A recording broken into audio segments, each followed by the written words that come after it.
وانت نیسان اقدام میداره انجام میده، خط ممتد مناسبه میگیره.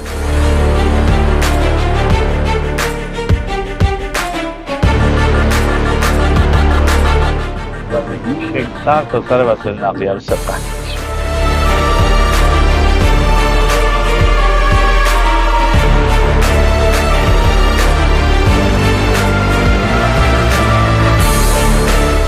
رفتار یک رفتار تهاجمی بدون رعایت فاصله طولی مناسب با وسیله نقلیه جلویی آماده سبقت گرفتن و این کار رو انجام میده. قطع غیر مجاز، حرکت بسیار خطرناک وسیله نقلیه مسیر رو به رو.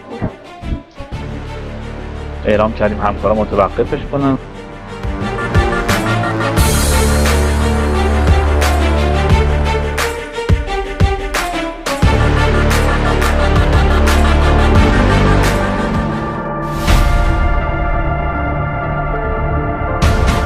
سرعت مجاز محور 40 کیلومتر، سرعت ایشون 80 کیلومتر به تجاوز به چپ مجدد.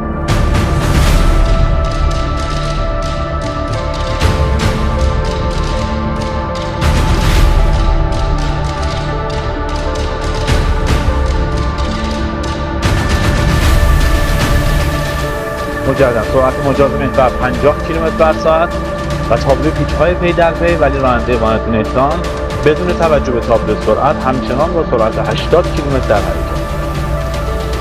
با این وضعیت بار که قاعدتاً تعادل وسایل نقلیه رو برهم میزنه کاملا مهلت کنید.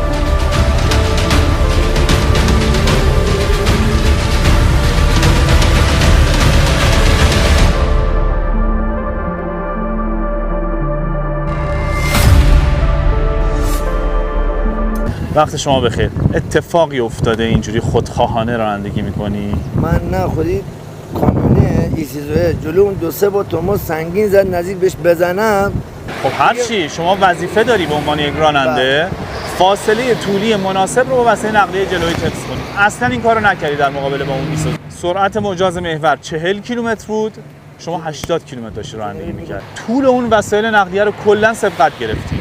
تمام وسایل نقلیه توی یک خط داشتن حرکت می‌کردن به واسطه اینکه سبقت محدودش غیر مجاز بود. خط ممتد وجود داشت، تابلو سبقت ممنوع وجود داشت. به دلیل این تابلو علائم همه داشتن توی یک خط حرکت می‌کردن، هیچ کس سبقت نمی‌گرفت و شما بی‌محابا خودخواهانه وارد لاین مخالف شدی. همین ایسوزویی که ازش سبقت رو غیر مجاز گرفتی، رخ به رخ شدی با 2 تا وسیله نقلیه که تو مسیر مخالف بودن. انقدر اونا رو در تنگنا قرار دادی که متمایل شدن به سمت راست خودشون. چرا باید انقدر شرایطو برای دیگران سخت کنی؟ رانندگی خودخواهی نباید توش وجود داشته باشه. نباید تهاجمی رانندگی بکنی. عجله برای چیه؟ این همه عجله برای چیه؟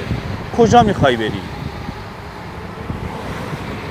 شما بار داری میبری جا به جا میکنی با این وسیله نقلیه، معاش خانواده‌تو داری تامین میکنی. اینجوری با این طرز رانندگی نه خودت به مقصد میرسی نه اجازه میدی دیگران سلامت برسن. متاسفانه به دلیل همین تخلفاتی که انجام دادی و اینها جزء تخلفات حادثه سازه، سرعت غیر مجاز، تجاوز به چپ، سبقت غیر مجاز، همه اینها رو شما به صورت همزمان داشتی انجام میدادی. متاسفانه خودروت 72 ساعت توقیف میشه، نمرات منفی در گواهینامه درج میشه، جریمت هم زحمت میشن همکارا سخت.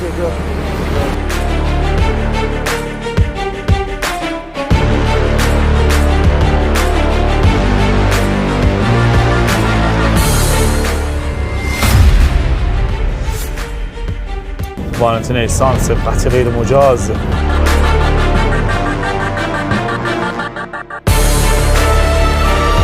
سر پیچ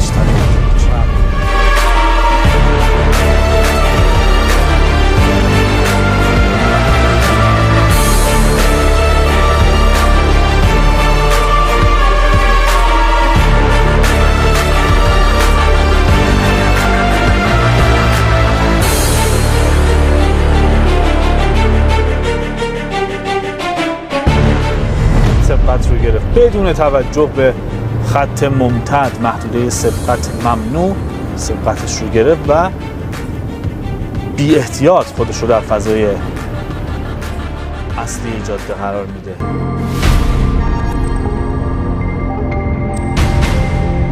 تجاوز به چپ دهنه تونل، ورود به تونل اصلا رعایت نمیکنه.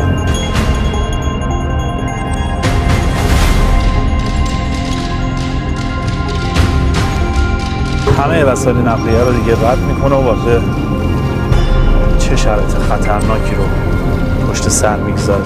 سرعت مجاز محور.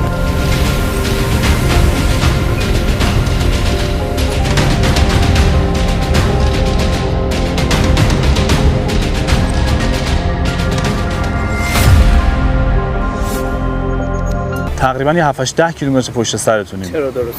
متوجهم شدی دیگه خودت میدونی چیکار کردی. اشتباه کردم به خاطر که عجله داشتم اشتباه کردم. خب عجله شما انقدر، یعنی من یک لحظه در قیاس قرار میدم شما رو الان. عجله شما انقدر ارزش اینو داره که نرسی به خونه، انقدر اهمیت داره که یک نفر از این رانندگان بیگناهی که تو مسیر مخالفت جان خودش رو از دست بده. تا اونجایی که پلیس نبود سبقتاتو گرفتی، اونجایی که پلیس رو جلوتر از خودت دیدی دیگه سبقت نگرفتی. نباید این باشه. رعایت باید برای خودت رعایت کنی، برای می‌دونم، سلامتی، برای جامعت، برای خانوادت، برای اینا رعایت کن. چرا باید تو کشور ما به واسطه همین بی‌احتیاطی ها، سبقت غیر مجاز، سرعت غیر مجاز، توجه نداشتن به جلو، خستگی و خواب آلودگی، 4 علت اصلی تصادف، چرا باید برای این 4 تا که به راحتی قابل کنترلن، به راحتی میتونیم اونها رو کنار بگذاریم برای همیشه، این 4 مورد رو عزیز من رعایت بکنیم توی رانندگیامون. و شما امروز خاص در این خصوص بیشتر از 82% از حوادث رانندگی رو جلوگیری کردیم. عدد بالاییه. یه لحظه فکر کن خودروتون به علت ارتکاب تخلفات همزمان که همشون از نوع حادثه ساز بود 72 ساعت توقیف میشه، جریمتون اعمال میشه، نمره منفیتون هم ثبت میشه.